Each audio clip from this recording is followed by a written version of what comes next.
دلوقتي واقف على الارض الطبيعيه. الحفره دي هنا الميه جت لنا هنا على عمق 18 متر.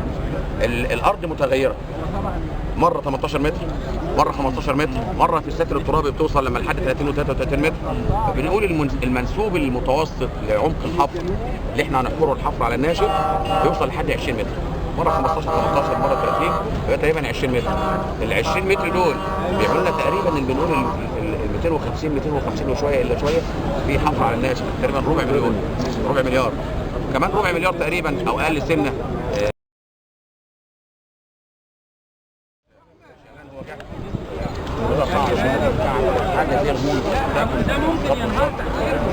استاذ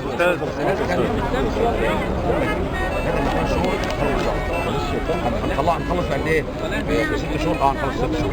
احنا لما ضغطنا عشان نعمل تنظيم ناخد مش خلاص يا عم خلاص ده خلصنا شهر، لا شهر. انا دخلت بحيث ان انا ادخل الثلاث انشطه الرئيسيه بتوعي اللي هو الحفر على الناشف، الحفر في الميه، التدريج والتدبيش. بدون ثلاث انشطه بيدينا حفل امل انا والناس بتوعي. انا مثلا بقول للمقاول اللي موجود معايا، بقول له احنا الحفره وسط هات الميه.